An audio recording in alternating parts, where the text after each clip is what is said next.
새날을 허락해 주신 우리 하나님께 영광과 찬송을 올려드립니다. 이사야서는 성경의 구조를 꼭 닮았다고 생각합니다. 이사야서는 66권으로 이루어져 있어서 구약에서 신약까지 총 66권의 성경을 보여주는 듯합니다. 그런데 66장까지 있는 이사야서를 대부분의 학자들은 둘로 나눕니다.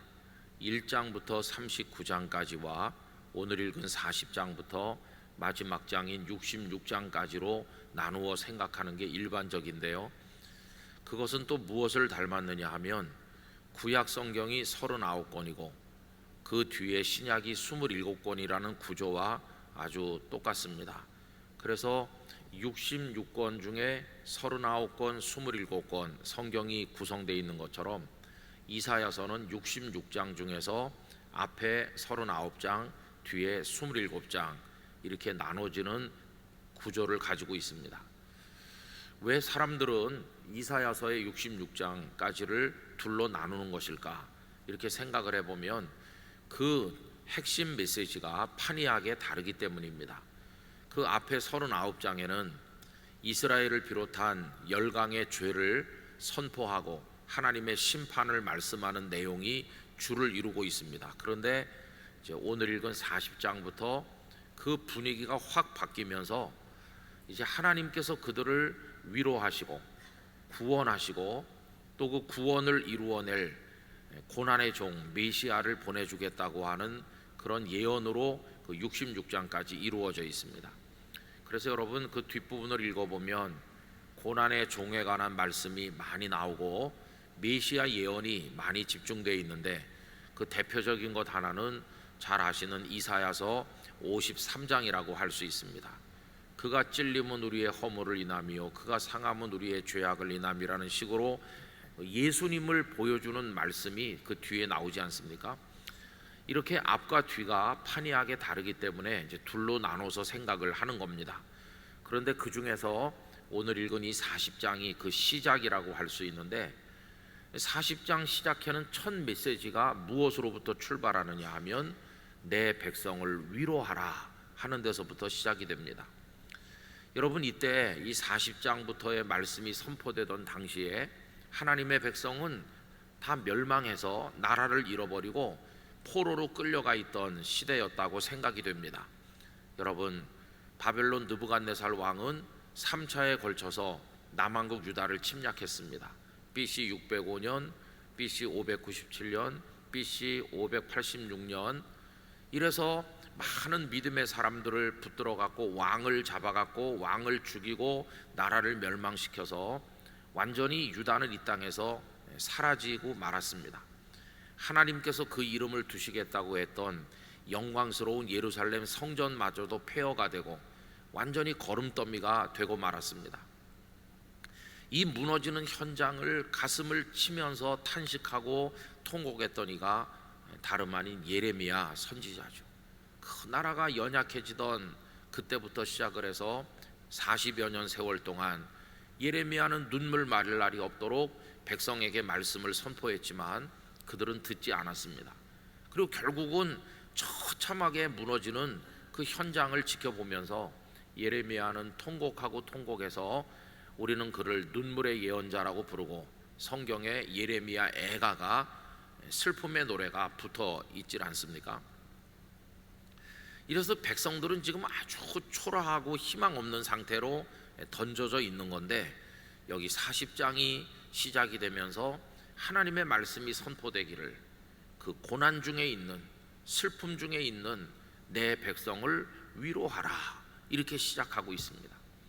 여러분 포로되어 끌려가서 눈물 가운데 살아가고 있는 그 백성들의 처지는 이 땅에 태어나 살면서 생로병사의 과정을 거치는 가운데 말할 수 없는 눈물과 고통 속에 사는 오늘 우리들의 모습과 똑같다고 말할 수 있습니다. 그런데 하나님께서는 그들을 외면하신 것이 아니라 위로하시고 구원하신 것처럼 오늘 우리들도 버려두지 않으시고 고아처럼 버리지 않으시고 우리의 아버지가 되셔서 우리를 위로하시고 우리를 구원하여 주십니다. 그 일을 위해서 우리에게 메시아 되시는 생명의 구주 예수님을 보내어 주신 것입니다. 그래서 예수님을 통해 우리를 죄로부터 건져 주셨고, 죄가 가져온 사망의 고통에서 건져 주시고, 이 죄와 사망이라는 도구를 가지고 우리를 위협하고 억압하고 끌고 다니던 사탄의 손에서 우리를 완벽하게 구원하여 주셨습니다. 죄로부터 구원받아 하나님의 의로운 사람이라 인정을 받는 이신 칭의의 복을 주셨고, 그리고 죽음에서 구원을 받아서 이제 영원한 생명으로 나아가게 하셨고, 사탄의 손에서 건진받은 우리는 더 이상 사탄에게 끌려다니지 않고 사탄을 향해 명령하는 능력을 가진 하나님의 아들과 딸이 되었습니다. 우리를 구별하여 거룩하게 세우신 우리들의 아버지 하나님이십니다. 그래서 성경은 하나님을 위로하시는 하나님이라고 소개하고 있는데요, 제가 고린도 후서 1장 3절 이하를 몇 절 읽어드리겠습니다. 찬송하리로다. 그는 우리 주 예수 그리스도의 하나님이시요 자비의 아버지시요 모든 위로의 하나님이시며, 우리의 모든 환난 중에서 우리를 위로하사 우리로 하여금 하나님께 받는 위로로서 모든 환난 중에 있는 자들을 능히 위로하게 하시는 이시로다. 그리스도의 고난이 우리에게 넘친 것 같이 우리가 받는 위로도 그리스도로 말미암아 넘치는도다. 할렐루야. 하나님은 우리의 위로하시는 아버지가 되신다. 그 하나님께서 우리를 위로하셔서 우리도 다른 사람을 위로할 수 있도록 도와주신다. 하나님은 위로의 하나님이시라고 바울 사도를 통해 말씀하셨죠. 여러분, 이때 바울 사도는 굉장히 어려운 지경에 있었습니다. 바울은 전도 여행을 다니면서 고린도에 도착을 했는데 50만 명이 넘게 살았던 당시 최대 도시 중에 하나, 그 메트로폴리탄이었던 고린도에 하나님을 믿는 사람 아무도 없었습니다. 근데 거기 바울이 가셔서 생명의 복음을 전했습니다. 그래서 거기 교회가 생겼고 성도들이 생겼는데, 이 사람들은 바울을 굉장히 비난하고 어렵게 만들었습니다. 왜냐하면 과거에 핍박자였었다. 저 사람이 전한 복음이 정말 진짜 복음이겠는가? 그러면서 나중에 베드로도 방문하고 율법주의자들이 방문했을 때 그들이 더 믿을 만하고 저 바울이 전한 복음은 믿을 만한 게 못 된다는 식으로 그를 비난했습니다. 바울이 너무나 마음이 상했습니다. 또 고린도 교회 파당의 문제, 간음의 문제, 부활 문제, 또 신령한 성령의 은사를 둘러싼 갈등과 다툼, 우상의 제물을 먹어야 될지 말아야 될지 등등 교회 안에 많은 갈등이 있다는 걸 듣고 바울은 그들을 사랑하는 마음으로 편지를 보내기도 하고 본인이 직접 가기도 하고 이렇게 했지만 오히려 그들은 더 바울을 비난했습니다. 그래서 바울의 마음이 너무 많이 찢겨지고 상처를 입었고 아팠습니다. 여러분, 고린도 전서와 후서 이렇게 두 편만 성경에 있지만 여러 가지 주목해서 잘 살펴보면 이 두 편의 편지 외에도 바울이 고린도에 최소 2번 이상의 편지를 더 보냈다는 걸 알 수 있습니다. 근데 그 편지들이 별로 그렇게 효과가 없었죠. 그런데 나중에 디도를 보내기도 했죠. 디도가 가서 이제 바울의 편지를 가지고 가서 전달하면서 당신들 그러면 안 됩니다. 회개해야 됩니다. 이제 이렇게 했는데, 그렇게 보내놓고 바울은 지금 굉장히 마음 아픈 가운데 마게도냐 지역에서 복음을 전하고 있었어요. 고린도 교회가 저렇게 무너지면 안 될 텐데, 저렇게 하나님 앞에 뻣뻣하면 안 될 텐데, 올바른 믿음을 가져야 될 텐데 이러면서 마음에 눈물이 흐르고 있는 차에, 그런데 드디어 바울의 보냄을 받아서 고린도에 갔던 디도가 좋은 소식을 가지고 돌아왔습니다. 하나님께서 고린도 교인들의 마음을 깨뜨리시고 그들을 녹여서 그들이 회개하고 다시 돌아왔다 하는 소식을 가지고 디도가 도착한 것입니다.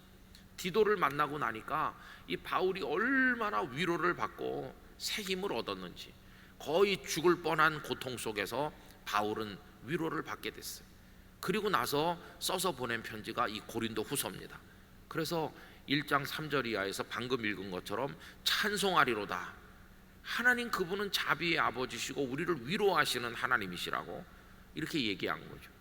저는 오늘 이 새벽에 동신의 성도들에게 이 하나님의 위로가 임하시기를 축원합니다. 하나님은 우리를 위로하시는 분이시거든요. 여러분, 이 세상에 위로가 필요하지 않은 사람은 한 사람도 없어요. 모두가 다 위로가 필요해요.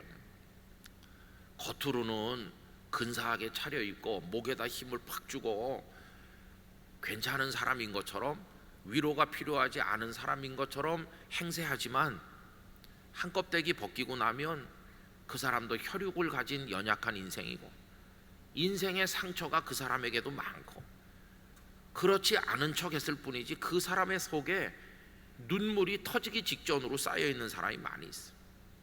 그냥 별일 없는 것처럼, 점잖은 것처럼 그렇게 위장하고 있는 거지, 한껍데기 벗기면 그 속에 아픔과 상처와 눈물이 얼마나 많은지 그게 팍 터져 나오는 그날, 모두가 다 위로받아야 될 사람이로구나 하는 것을 알 수 있어요. 여러분, 제가 이제 부산에 32살에 담임 목사가 돼서 가니까 뭘 알겠습니까? 아무것도 모르죠. 진짜 목회의 목자도 모르죠. 이제 그렇게 시간을 보내는데 예배당을 짓게 됐어요.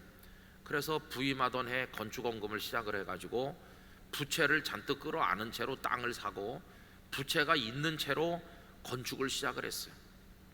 성도는 얼마 안 되는데 빚을 많이 지고 시작을 했는데 이게 웬일입니까? IMF가 딱 오는 거예요. 그래가지고 이자가 폭등하는데 이자율이 19%, 20% 육박하니까 회계 집사님의 수중에 돈 600만 원이 전부인데 매달 수천만 원의 이자를 내야 되는데 건축을 하기는커녕 이자 감당을 못하는 거예요. 교회가 이렇게 부도가 나고 공중분해돼서 없어지는구나. 거기다가 시공회사는 망해버렸어요. 그 건축을 진행하던 회사는 망해버렸고 사장은 어디로 증발했는지 찾을 수도 없고, 성도들은 그때부터 싸우기 시작을 했는데 두 패, 세 패로 나눠가지고 살벌하게 성도들은 싸우는 거. 이 어떻게 해결하냐를, 누구 책임이냐 이런 거 두고 싸우고, 심지어는 장로님들이 교회 마당에서 멱살 잡고 싸우고 그런 지경에까지 이르렀어요. 젊은 목사인 저는 누구를 의지했겠습니까? 당연히 거기 내 아버지처럼 연세가 많고 사회적 경험이 많은 장로님들, 내 맏형님 같은 장로님들을 의지하죠. 장로님들 중에는 건축 전문가도 있고 설계사도 있고 그래요. 그분들이 다 알아서 법적인 거, 설계하는 거, 시공하는 거 다 하고 나는 그저 뒤에서 기도하는 거다 이렇게 생각했는데 그 지경이 되니까 모두가 다 싸우는 거예요. 나중에는요, 벽돌 정하는 것도 어렵더라고요. 와가지고 목사님, 그래도 교회 그러면 어디까지나 빨간 벽돌이 아니겠어요? 목사님도 그렇게 생각하시죠? 그때 제가 그렇죠 하면은 큰일 나는 거예요. 그럼 나가서 뭐라고 그래요? 목사님 우리 편이라고, 빨간 벽돌 편이라고. 그럼 제가 빨갱이가 되는 거예요. 어떤 분은 와서 목사님 어디 가다 보니까 놀이끼리한 벽돌로 지었는데 아주 화사하고 좋은데 목사님도 우리 편이시죠? 그때 예 그러면 제가 노란둥이가 되는 거예요. 어떤 사람은 짙은 고동색 거무튀튀한 거 무게감이 있다고 좋다고 그러는 거예요. 갈라져서 싸워요. 참 젊은 목사가 이걸 어떻게 해야 될지. 그래서 제가 이렇게 말했죠. 나는 생맹이어서 색깔을 모른다고. 나는 그냥 튼튼하게만 지어지면 좋아요. 빨간색도 좋고 노란색도 좋고 흰색도 좋고 나는 그냥 튼튼하면 돼요. 어차피 생맹이니까. 이렇게 말했어요. 제가 생맹일까요? 생맹 아닙니다. 저도 다 보고 생각도 있고 알지만 저까지 거기다 의견을 보태면 더 복잡해질 거고, 그냥 나는 진짜 무슨 색깔로 하든지 예배당만 지으면 좋겠다, 싸우지 않으면 좋겠다. 그 지경이 되니까 정말 어렵더라고요. 하루는 제가 많이 의지하던 장로님이 전화가 왔어요. 목사님 좀 만납시다. 저도 그 장로님한테 털어놓을 게 많잖아요. 너무나 답답하니까 그럽시다. 그분은 돈도 그래도 잘 벌고 그래서 맨날 저를 밥 사주고 데리고 다니고 뭐 여기 부산이 이런 곳이에 이렇게 구경도 시켜주고 그러던 분인데 저보다 연세가 한참 많죠. 그런데 어느 호텔 라비에서 만나기로 했어요. 제가 갔는데 아직 안 오셨더라고요. 사람들 여기저기 앉아서 차도 마시고 그러는데 두리번거리면서 계속 앉아 있었는데 한 10분이나 제법 오래 기다렸는데 그분이 들어오는데 문에 척 이렇게 나타나는데 얼굴이 벌써 굳었고 살아있는 사람 얼굴이 아니에요. 얼굴이 시커먼 게, 장로님이 왜 저러시지? 그래갖고 제 맞은편에 와서 의자를 빼고는 털썩 앉더니 앉자마자 으앙 그러면서 우는 거예요. 앉자마자 그냥 폭발했어요. 눈물이 한 10분은 우는 것 같아요. 거기 사람들도 많은데 다 우리를 쳐다보잖아요. 제가 그때 나이가 40살쯤 됐고 그분은 저보다 많으니까 다 멀쩡한 어른들이 한 사람이 막 더 나이 많아 보이는 사람이 주체하지 못하게 소리를 내서 우는 거예요. 막 으엉으엉 그러면서. 아이고 제가 얼마나 당황스럽고 이걸 어떻게 민망해갖고 아직 커피 주문도 하지도 않았는데 계속 울고 그러니까 종업원이 왔다 놀래서 그냥 가요. 장로님 왜 그러세요? 왜 그러세요? 좀 진정해보세요. 그냥 우는 거예요. 한참 울더니 이제 쌓였던 게 다 나왔는지 눈이 퉁퉁 붓고 얼굴이 벌겋게 되고 그리고 이제 좀 가만히 있었어요. 그 상황에서 무슨 말을 제가 하겠습니까? 그분이 먼저 시작할 때까지 그냥 가만히 있는 거죠. 참 기가 막힌 상황이었는데 그러더니 그분이 좀 있더니 주섬주섬 주머니에서 뭘 꺼내가지고 이거 드리려고 왔어요, 목사님. 그래서 제가 놓고 일어나려는 걸 붙들었어요. 잠깐만요, 뭔지 보기나 합시다. 그래갖고 열어서 보니까 장로 사직서예요. 장로 사직서. 아니 지금 교회가 이런 지경인데 장로 사직하고 가면 어떡하라는 거예요? 내가 그분을 믿고 의지하는데 그분이 앞장서서 이거 끌고 나가야 되는 건데 사직서 내면 누구 보고 어떻게 교회를 수습하라는 거예요? 그래서 제가 장로님 그동안 저한테 밥도 많이 사주고 그랬는데 오늘은 제가 사드리겠습니다. 가시더라도 식사는 하고 가세요. 그래가지고 잊혀지지도 않아요. 복국 파는 식당에 가가지고 부산은 복을 잘하는 데가 많아요. 막 뜨겁고 얼큰한 복탕을 한 그릇 대접하고 아무 말도 없죠. 뭐 그냥 코로 넘어가는지 입으로 넘어가는지 저도 그 복국을 먹고 일어났어요. 근데 이걸 제가 가지고 오면 어떻게 되는 겁니까? 장로 사직서를. 그래서 그날 또 다른 곳에 가서 간곡하게 눈물로 권해서 도로 그분 옷 속에 넣어주는 데 성공했어요. 복국이 능력이 있더라고요. 그래서 가지고 돌아가셨어요.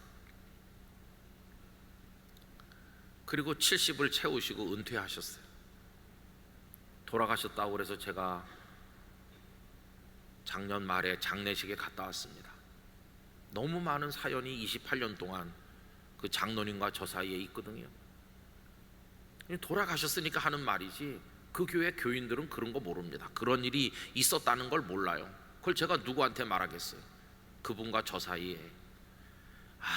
그날 제가 알았어요. 그렇게 강해 보이고 그렇게 모든 일을 잘 해결할 것처럼 보이는 저런 젠틀맨 장로님도 무너지는구나. 무너져. 저분 속에도 눈물이 가득 차였구나. 근데 그 다음은 뭐가 문제일까요? 그 다음은 제가 문제인 거예요. 제가 나이도 한참 어린 나는 그럼 누구한테 위로받나? 제 속에도 눈물이 꽉 차 있거든요. 그 상황에서 교회가 부도나서 없어질 판인데 목사는 마음이 편하겠어요?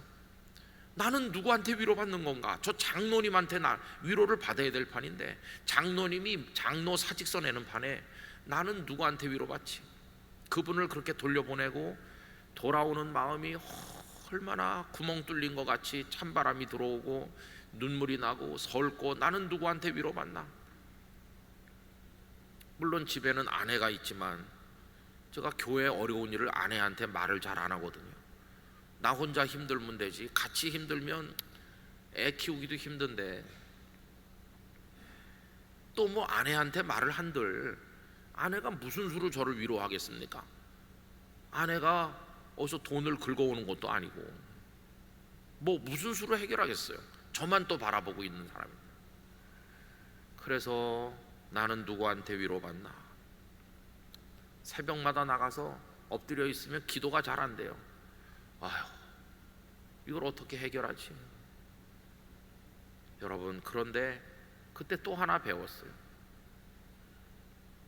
사람이 위로하지 못할 때 우리를 위로하는 분은 하나님뿐임을 또 배웠어요. 하나님만이 위로해 주시더라고요. 김 목사, 울지 마라. 나 있잖아, 너 사람 믿지 마라. 사람은 너를 위로하지 못해. 내가 너를 위로해 줄게.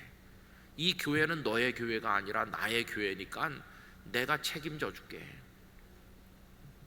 그래서 성도들을 다 모아놓고 말했어요. 지금 이 지경이고 빚은 얼마가 있고 지금 매달 얼마씩 내야 되는데, 그리고 건축도 빨리 다시 재개를 해야 되는데 우리 수중에 돈이 없어요. 그러니까 여러분들이 어렵지만 우리 다시 주머니를 털어서 헌금을 할 수밖에 없습니다. 그런데 내가 몇 년 후에 몇십억 하겠다 이런 거 아무 소용없고 당장 필요해요. 당장 필요하니까 가서 카드 빚을 내오든지 살림살이를 팔든지 집을 저당 잡히든지 금리를 빼서 팔든지 하여튼 당장 필요하다고 그랬어요. 당장 필요하다. 그러면서 일단 모두가 100만 원씩은 작정하자. 그걸 보리떡 헌금이라고 했어요. 보리떡 헌금. 여러분, 하나님이 위로해 주신다고 그랬잖아요. 그리고 나서 그 다음 주일이 됐더니 한 주일에 한 5천만 원씩 헌금이 들어왔어요. 현찰로. 당장 필요하다고 그러니까. 그래가지고 이자를 갚는 거예요. 이자를 갚고 그 남은 돈으로 시멘트, 철근 그거 사가지고 공사를 조금씩 재개했어요. 다른 업체들이 와가지고 이제 공사를 하는 거죠.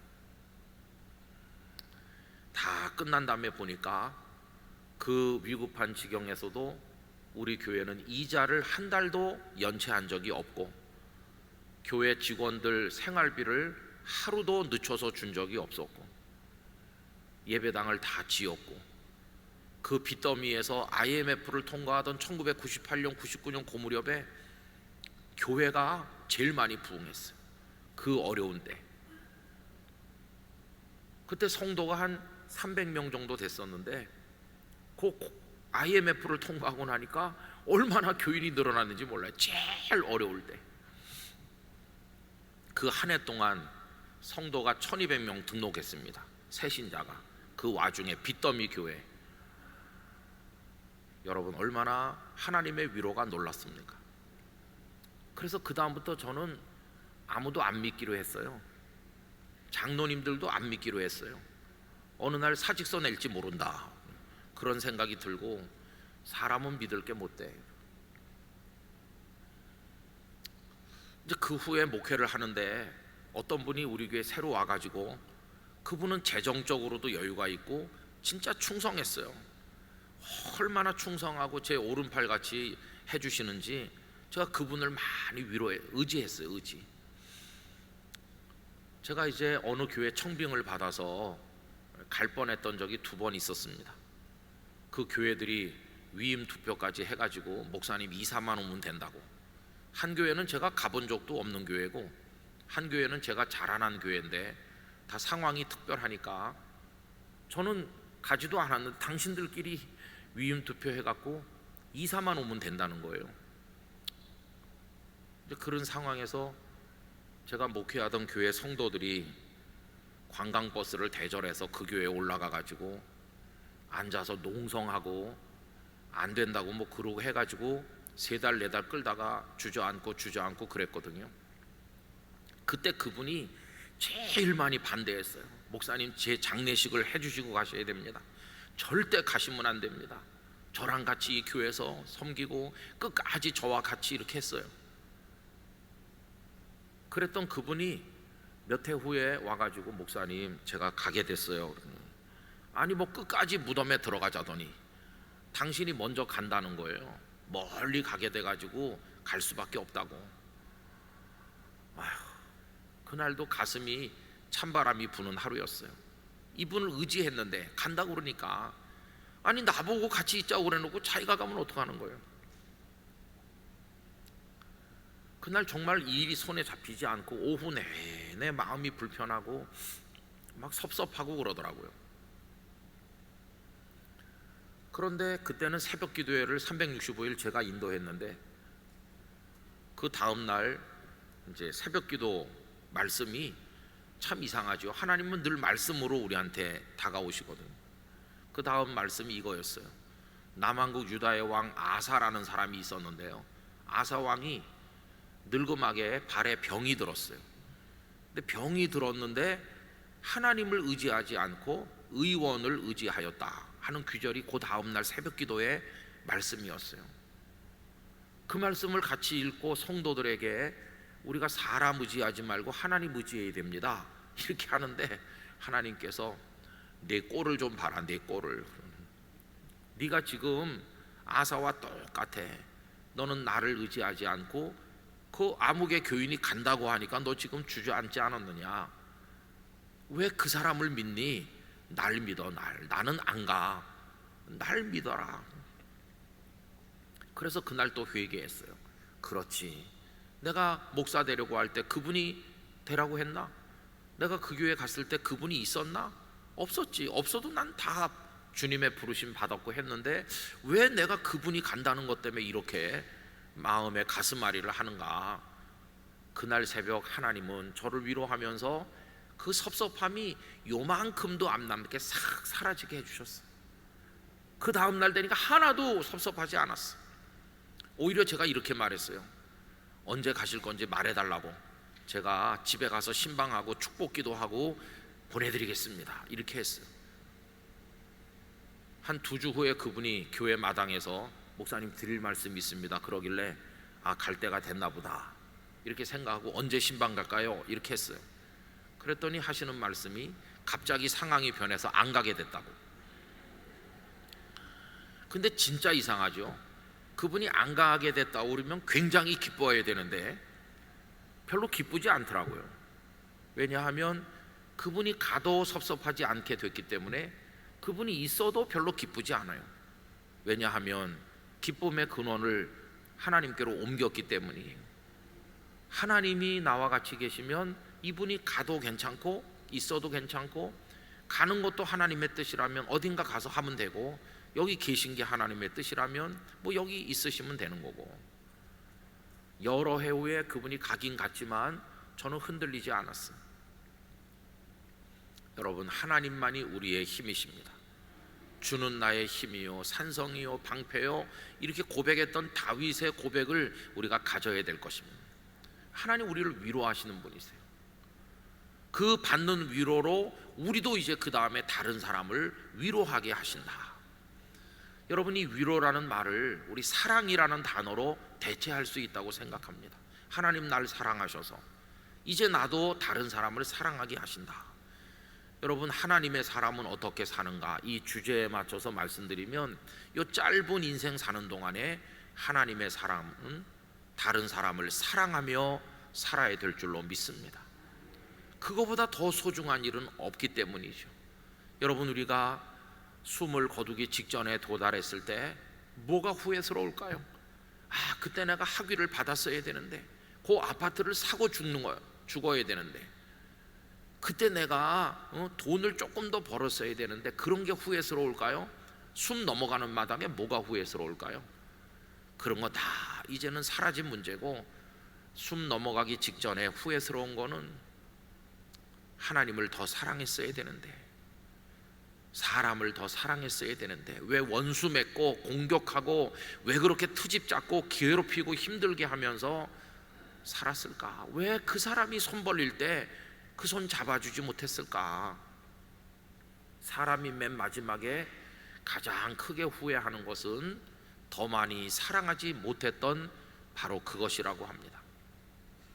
우리는 이 땅에 숨이 붙어있는 순간까지 우리에게 다가오는 일을 주님의 위로로 위로하고 주님의 사랑으로 사랑해야 될 줄로 믿습니다. 그게 하나님의 사람이 할 일이죠. 근데 어떻게 위로하고 어떻게 사랑합니까? 그 핵심이 오늘 본문에 보니까 2절에 이렇게 나와요. 너희는 위로하라고 하시면서 예루살렘에 마음에 닿도록 말하라고. 여러분, 위로를 하는데 마음에 닿아야 돼요. 그 사람이 마음에 정말 위로가 됐습니다, 감사합니다 이러려면 진정성 있는 위로, 마음에 닿는 위로를 해야 되는 거죠. 우리의 위로는 너무 겉돌고 참된 위로가 못 되는 경우가 많아요. 이런 얘기를 들었습니다. 어떤 새댁이 아기를 낳아서 아기를 너무너무 사랑하면서 키우다가 이 아기가 갑자기 죽었어요. 막 대성통곡을 하면서 우는 거죠. 그런데 목사님이 찾아가서 위로를 하는 거죠. 근데 목사님이 아무리 그 새댁을 위로해도 눈물이 멈추질 않아요. 뭐 하나님께서 아직 젊으니까 또 잉태해서 자녀를 낳도록 하시지 않겠느냐, 뭐 별소리를 다 해도 위로가 안 됩니다. 그래서 목사님은 그저 형식적으로 위로하고 올 수밖에 없었는데, 그런데 그날 목사님을 따라갔던 나이 많은 권사님이 목사님 예배를 마치고 뒤로 물러나 앉은 다음에 이 권사님이 그 새댁에게 다가가서 어깨를 안아주면서 새댁의 귀에다 대고 뭐라고 몇 마디 얘기하니까 그 새댁이 고개를 들고 권사님을 쳐다보더니 눈물을 닦고 멈추더래요. 그러면서 권사님을 팍 끌어안으면서 위로가 됐다고 그러더래요. 참 신기하잖아요. 그게 마음에 닿는 위로가 된 거죠. 그 집에 오면서 목사님이 권사님에게 물어봤대요. 권사님, 뭐라고 말했는데 저 새댁이 눈물을 그쳤습니까? 그랬더니 이 목사님한테 권사님이 하는 말이, 목사님은 아무리 기도하고 자다가 깨서 다시 깨고 또 다시 깨고 그래도 제가 하는 위로를 할 수 없습니다. 아니 그게 무슨 말이에요? 그랬더니 목사님은 그런 말을 할 수 없게 되는 게 그게 축복이에요. 아니 뭐라고 했는데 그래요? 그랬더니 이렇게 말했어요. 울지 마. 나 이렇게 잘 살고 있잖아. 나는 벌써 자식을 둘이나 보냈어. 이렇게 말했다고. 자식을 둘이나 보냈다는 말에 그 새댁이 위로받은 거예요. 내가 사랑하는 권사님은 자식을 벌써 둘이나 보내고 모진 세월을 버티는데 난 이제 하나 보냈는데 나도 힘내야지, 이렇게 마음에 닿는 위로가 된 거예요. 근데 목사님의 위로는 왜 위로가 안 될까요? 목사님네 애들은 너무 튼튼하게 너무 잘 자라고 있으니까 위로가 안 되지. 그게 결국은 참된 위로가 되려면 상대방의 마음에 가서 닿는 공감 능력이 있어야 위로가 되는 거죠. 예수님의 위로가 왜 우리에게 위로가 되나? 예수님은 우리가 울 때 같이 울고 우리가 기뻐할 때 같이 기뻐하시는, 우리의 죄로 인한 고통, 죽음의 고통을 먼 발치에서 이렇게 쳐다보는 분이 아니고 사람 몸을 입고 이 땅에 오셔서 우리가 겪는 고통을 똑같이 겪으시면서 그 죄를 다 짊어진 하나님의 어린 양으로 고난 당하시다가 십자가에서 다 죽음을 경험하고 우리처럼 무덤 속에까지 들어가서 죽음의 세상을 경험하고 우리의 모든 걸 다 겪으시고 이 땅에 사는 동안에도 모욕과 멸시 천대를 받으시고, 그러니까 우리를 공감하시는 거예요. 그러면서 너의 죄를 사하노라 이렇게 하시니까 우리의 구세주가 되는 거죠. 우리 동신교회 성도들은 교회 안에서나 밖에서나 만나는 사람들을 서로 위로하시되 마음에 닿는 진정한 사랑으로 피차간에 위로하시기를 바랍니다. 누가 이렇게 다가오면 난 당신의 위로 같은 거 필요 없어요, 이렇게 거절하면 안 돼요. 오늘은 내가 이렇게 서 있는 것 같아도 내일은 쓰러집니다. 사람 별거 아니에요. 진짜 사람 별거 아니에요. 어저께까지 펄펄하던 사람이 하룻밤새 하나님의 부름을 받기도 하고, 예수님의 비유 속에 나오는 것처럼 곡식을 그렇게 창고를 늘려지어서 가득 쌓은 부자에게 오늘 밤 내 영혼을 부르면 그게 다 누구의 것이 되겠느냐? 사람은 내일을 알 수 없어. 저 건강합니다. 남산 둘레길을 하루에 2시간 3시간 걷고 맨날 제가요 근육 운동하고 그럽니다. 보약도 챙겨 먹고요. 어떤 사람이 그렇게 말한다고 해도 그 사람 오래 못 가요. 그 사람의 이름으로 부고가 들어오고 조문객이 오갈 날이 다 있는 거예요. 우리 모두는 다 불쌍한 존재예요. 도나 노비스 파쳔 그러잖아요. 주여 우리에게 평화를 주소서 하는데 주여 우리에게 위로를 주소서, 한마디로 바꿔 말하면 주여 우리를 불쌍히 여기소서. 우리 다 불쌍한 존재예요. 불쌍한 존재예요. 뭐 돈을 쌓아놓고 있어도 마지막 숨이 간들간들할 때 돈이 자기를 구원해 줄 수 있나요? 정주영 씨가 왜 죽었나요? 다 어떤 재벌도 다 별거 아니에요. 여러분, 그러니까 우린 불쌍한 존재지. 불쌍한 존재. 예수님이 여리고를 지나갈 때 그 소경 거디 바디메어가 나사렛 예수, 그 다윗의 자손 예수님을 부르면서 나를 불쌍히 여기소서. 여러분, 저는 모든 기도의 원조가 그거라고 생각합니다. 하나님, 저를 불쌍히 여겨주세요. 죄인인 저를, 희망 없는 저를, 병든 저를, 가난한 저를, 상처받은 저를, 우리 모두를 불쌍히 여겨달라고 기도해야 되는 것이. 그래서 하나님의 위로를 받으시면서 이제 이 사람이 멀쩡해 보이고 나보다 돈도 더 많고 나보다 더 잘 나가는 것 같지만 이 사람도 불쌍하다 생각하면서 불쌍히 여기셔야 돼요. 동신교회 서로 모두를 불쌍히 여기시기 바랍니다. 여러분, 목사님도 불쌍한 사람이에요. 아유, 우리 목사님이 얼마나 파워풀하고 그런데요. 목사도 다 불쌍해. 장로님도 불쌍하고 혈육을 입고 죽음을 향해 가는 모든 인생은 다 불쌍한 사람이에요.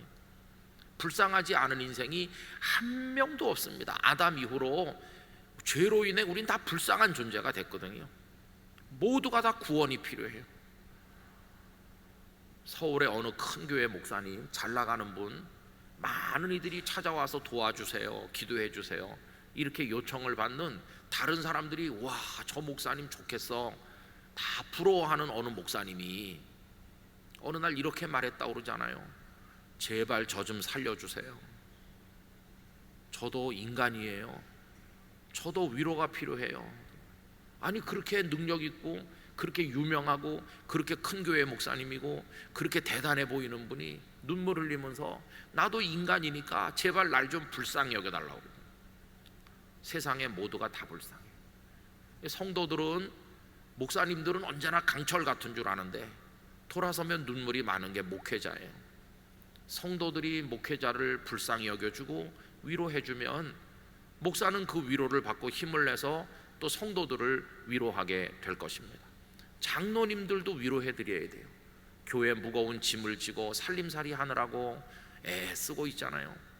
장로님들을 위로해드려야 되고, 권사님, 집사님, 어린애 하나하나 할 것 없이 모두가 다 위로가 필요해요. 제가 부산에 처음 간 교회는 조그만 교회여가지고 누구네 집에 숟가락이 몇 개 있는지 다 알고 너무 인간적으로 살았어요. 목사님 뭐 하세요? 아, 교회에 있는데요. 아이고, 된장이 맛있게 돼가지고 된장찌개 끓였는데 오시겠어요? 그러면 그냥 된장찌개 가서 먹고, 뭐 잘 차렸기 때문에 오라는 게 아니라 된장찌개 끓였으니까 오라고 그래요. 그럼 가서 또 같이 먹고, 올 땐 또 싸주기도 하고, 어떤 땐 제가 가보면 제 아내가 벌써 와 있기도 해요. 입을 준비해가지고, 고픈 배와 입을 준비해서. 그럼 또 그거 가지고 와가지고 애들도 주기도 하고, 그냥 너무 그렇게 가깝게 지냈어요. 누가 요새 감기 걸렸다는 것까지 다 알고. 그렇게 서로 아니까 기도하게 되고 찾아가게 되고 이렇게 하다가 영락교회 오니까 사람이 많아가지고 알 수가 없잖아요.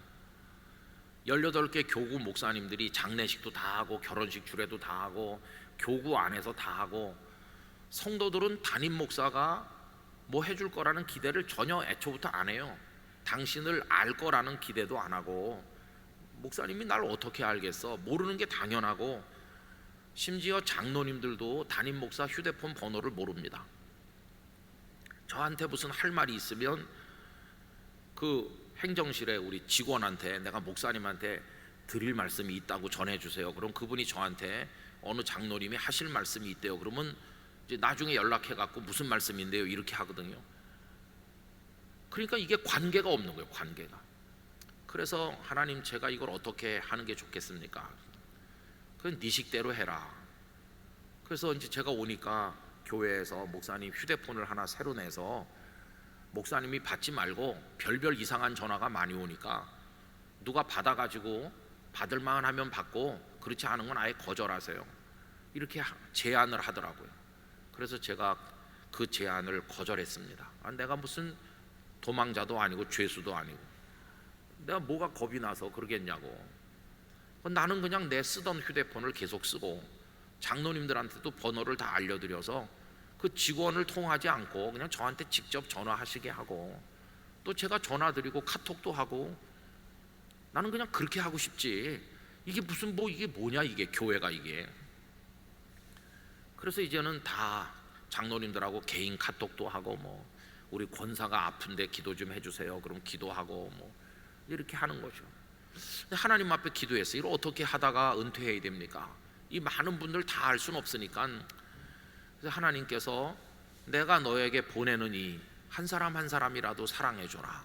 다 사랑할 수는 없지만 하나님은 오가다 보면 이렇게 만나게 해주는 분이 있거든요. 그래서 그런 분들을 수첩에다 적어서 몸이 아픈 사람, 힘든 사람을 내가 새벽 기도 때마다 한 번씩 읽으면서 기도해야지. 그래가지고 그 교회 2월 셋째 주일에 부임을 했는데 이제 부임하고 한 두어 주 지났을 거예요. 적응이 아직 안 되고 낯설고 그런데 서울의 어느 장로님 어머니가 돌아가셨어요. 그 영락교회가 아닌 원래부터 알던 장로님 어머니죠. 근데 부산에 계신 어느 장로님이 저한테 전화를 해가지고 목사님 그 장로님 어머니께서 별세하셨는데 저 지금 부산서 가는 길인데 혹시 시간 되시면 저랑 같이 문상 가시겠습니까? 그래서 그렇겠다 하겠다고. 그래서 이제 부산서 오신 그 장로님하고 같이 문상을 갔어요. 가서 빈소에 가서 조문을 하고 기도를 드리고 그 상주 되시는 장로님께서 목사님 저쪽에 앉아서 차라도 한 잔 드시고 가세요. 음료수 드시고 가세요. 그래갖고 이제 그 안에 식사도 하고 음료수도 마시는 글로 옮겼어요. 옮겨가지고 이렇게 자리에 앉아 있으니까 앞치마를 두르고 거기 서빙하시는 여자분들이 몇 분 계시잖아요. 그 중에 어떤 분이 음료수를 들고 이렇게 와서 식사도 드릴까요? 이렇게 말하면서 그분이 저를 보더니 깜짝 놀라는 거예요. 그분이 저를 보고 깜짝 놀랐다는 걸 제가 금방 느꼈어요. 아, 이분이 나를 아는구나. 그래가지고 이제 그분이 음료수를 이렇게 저희들 앞에 놓고 가려고 할 때 제가 여쭤봤어요. 죄송한데 혹시 저를 아세요? 이렇게 물어봤어요. 그랬더니 그분이 쭈뼛쭈뼛 하면서 말을 할 듯 말 듯 하더니 뭐라고 말했을까요? 목사님, 저 영락교회 성도예요. 그러니까 주일날 봤잖아요. 주일날 저를 봤죠. 새로 온 목사 강대에 서 있는 거 먼발치로 봤죠. 그 얼굴은 아는 거죠. 근데 그분은 거기서 이제 일하시는 분이에요. 저 영락교회 성도예요. 아, 그러세요? 그래서 이제 제가 일어나서 그분을 따라가 가지고 그 구석에 이제 서빙하는 그 음식물 준비하는 그곳에 가서 좀 물어봤어요. 어디 사시느냐. 근데 연세가 50대 중반은 돼 보이더라고요. 권사님이세요? 집사님이세요? 이렇게. 아유, 부끄러운데 권사도 아니고 집사도 아닙니다. 그러면 언제부터 다니셨어요? 그랬더니 30년 넘게 다녔어요. 근데 어떻게 집사도 안 됐나 이렇게 생각을 했어요. 아, 그러세요? 그리고 가족은 누구 있으세요? 그랬더니 어머니랑 딸이 있다고. 그래서 제가 거기서 간단하게 기도를 해드렸어요. 건강하게 일 잘하시고 가족이 주님을 잘 믿게 해주세요. 그렇게 하고는 이제 수고하시라고 그러고 전 다시 돌아와서 그분들하고 이제 얘기도 하고 이제 음료수도 마시고 이렇게 한 10분 앉아 있다가 이제 가야 될 거 아니겠어요. 그래갖고 이제 일어나 나오면서 신발을 신으려고 이렇게 내려가려고 하는데 그거 아마 잊을 수 없을 것 같아요. 그분이 갑자기 절 부르는 거예요. 그런데 어떤 격정에 못 이겨서 충동적으로 부르는 거예요. 격정이죠. 확 솟아나오는, 절제가 안 되는 울먹거리는 목소리로 목사님 그렇게 크게 부르는 거예요. 그래서 제가 이렇게 돌아보니까 눈물이 그렁그렁해가지고 제 앞으로 오더니 목사님 손 좀 만져봐도 되겠어요? 이러는 거예요. 그래서 그분의 두 손을 꼭 잡고 이렇게 있으니까 눈물이 막 흐르는 거예요. 아, 사연이 많구나. 근데 여기 사람도 많은 여기서 무슨 말을 하겠어요. 그래서 손을 꼭 잡고 내가 연락 드릴게요 이렇게 했어요. 그리고 이제 교회로 돌아와 가지고 그분이 어떤 분인지를 알아봤잖아요. 그래서 연락을 드렸어요. 어머니하고 딸하고 데리고 주일날 몇 분 예배 사이에 잠깐 시간이 있으니까 오시라고 그랬더니 세 식구가 왔어요. 와가지고 앉아 있는데 이렇게 말하는 거예요. 목사님 죄송해요. 가족이 몇 명이냐고 물어봤을 때 어머니하고 딸만 있다 이렇게 말했어야 되는데 그날 그분은 한 사람 보태서 말했거든요. 남편하고 어머니하고 딸이라고 말했었거든요. 근데 거짓말해서 죄송합니다 그러면서 우는 거예요. 사실은 전 남편이 없어요. 보니까 이 딸이 몸이 많이 아파요. 뇌에 무슨 이상이 있어가지고 아픈 딸을 키우는 거예요. 남편이 도망간 것 같아요. 그래서 몸이 약한 어머니 모시고 많이 아픈 치료의 희망이 없는 딸을 키우면서 그분이 쓰러지면 그 집안은 다 쓰러지는 거예요. 그 긴긴 세월 동안 버티면서 가족을 부양하고 왜 집사도 못 됐나 했더니 영락교회는 집사가 되려면 20주간을 교육을 받아야 되는데 한 번이라도 빠지면 안 되거든요. 이분은 먹고 살기가 힘드니까 20주간 교육을 받을 시간 여유가 없었던 분인 거예요. 너무 치열하게 너무 힘들게 살았겠다. 그게 우리의 현실이죠. 다 여기까지 눈물이 차 있는데 이걸 뭐 말도 못하고 그냥 그렇게 지나는 거죠. 벙어리 냉가슴 앓듯. 그날 이제 그 상갓집에서 만나가지고 그분의 눈물이 폭발을 한 거고, 그래서 그날 그 어머니와 딸을 위해서 기도를 해드렸어요. 제일 먼저 기도 수첩에 그 세 식구의 이름을 기록했어요. 그리고 이제 4년이 넘는 세월이 지났는데도 새벽 기도 가서 수첩을 펴면 제일 먼저 나오는 그 세 가족의 이름이죠. 그죠? 조금 더 지났더니 37살 된 남자 집사가 위중하다. 왜 위중하냐 그랬더니 여기 구강암에서 시작한 암이 얼굴로 다 퍼져서 여길 다 드러내갖고 구멍이 뻥 뚫렸고 너무 흉측하고 말 못한 지는 오래됐고 키도 뭐 190cm쯤 되는, 그리고 모든 처녀들이 선망의 대상으로 바라보던 교회 대학부 청년부에서 인기 짱이던 그런 분이 믿음도 좋은인데 죽어간다는 거예요. 교구 목사님이 다 알아서 하는 건데, 아, 그 소식을 왜 나한테 알게 하실까? 그건 네가 가보라고 하는 뜻이다. 그래서 제가 밤에 늦게 갔어요. 수요 예배를 끝내고 밤에 늦게 갔다 와야 성도들이 제가 갔다 온 줄 모르잖아요. 그거 알면 참 힘들어요. 왜냐하면 저 목사가 누구네 집엔 가고 왜 우리 집엔 안 올까 이렇게 생각하실까 봐 제가 왔다 간 거를 비밀로 해주세요. 이렇게. 그냥 너무 마음이 안 돼서 가보니까 그 집사님이 누워 있는데 믿음이 좋더라고요. 그분은 세상 떠나기 며칠 전에 전도를 많이 했습니다. 말도 못하지만 직장 동료 선후배가 왔는데 휴대폰에 손가락으로 찍어가지고 복음을 전하는 거예요. 회사에서 잘 나가고 만능 스포츠맨에 세상에 부러울 곳이 없는 대학 교수 아내와 함께 잘 사는 난데 이게 인간의 모습이다. 날 보고 예수님을 영접하세요. 나는 슬프지 않아요. 천국에 갈 거기 때문에. 그래갖고 이렇게 해가지고 전도를 한 20명 했다는 얘기를 들었어요. 나중에 그 병원에서 희망이 없다고 판정이 났기 때문에 다른 병원으로 호스피스 병동으로 옮긴 다음에도 아내와 함께 2번 더 가서 기도를 했고, 제 아내는 또 혼자 몇 차례 더 갔어요. 이렇게 하나님은 위로해야 될 사람들을 만나게 하시더라고요. 그래가지고 수첩에 기도해야 될 사람이 쌓이기 시작을 했는데 이제는 수첩에 여러 장에 걸쳐서 깨알 같은 글씨로 많은 사람이 올라왔어요. 그 한번 읽는데도 시간이 제법 걸려요. 그래서 보면은 그게 뭡니까? 위로가 필요하구나.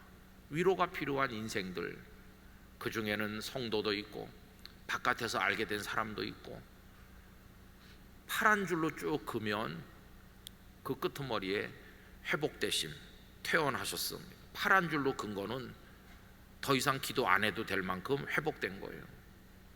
그런데 중간중간에 빨간 줄로 근 게 있어요. 2000년 몇 월 며칠 별세하셨다, 돌아가신 분도 많아요.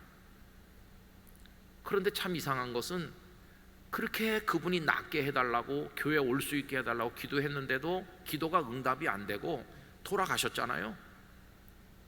근데 참 이상하죠. 돌아가셨지만 남아있는 가족들은 크게 위로가 됐다는 거예요. 그래서 열심히 신앙생활 하겠다고. 결과에 상관없이 그 과정을 통해서만도 우리는 위로할 수 있구나. 꼭 그분이 죽지 않고 살아야만 위로가 되는 게 아니고, 죽더라도 위로가 될 수 있구나. 죽어가는 그분에게도 위로가 되고, 살아남은 가족에게도 위로가 되고. 저희 교회는 지금 나이 30살 된 아주 믿음이 좋은 청년, 찬양대를 그렇게 열심히 봉사하고 교회학교에서 섬기던 청년이 뇌암으로 인해서 이제 의사의 말씀으로는 1달 반밖에 남지 않은 상황에 있습니다. 석 달 남았다는 판정을 받았을 때 그 어머니가 사연을 저한테 보냈어요. 그래서 어머니하고 아들하고 한번 오시라고 그랬더니 머리를 박박 깎은 그 아들이 어머니랑 왔어요. 그래서 얘기를 하고 기도했는데, 그리고 이제 갔어요. 매일같이 그 청년의 얼굴이 하루에도 수십 번 떠오릅니다. 그리고 한 2주 전에 제가 전화를 했어요. 그래, 요새 어때? 석 달 남은 시간이 줄어들고 있는 중이니까 어떠냐고 그랬더니 저를 위로해 줬어요. 목사님, 너무 걱정하지 마세요. 저 괜찮아요. 저 천국 갈 준비가 다 됐고 저 아주 잘 견디고 있어요. 목사님, 저 걱정 안 하셔도 돼요. 그러면서 저를 위로해 줬어요. 그 전화 목소리를 들으면서 눈물을 참을 수가 없는 거예요. 이 젊은이가 나를 위로해 주는구나.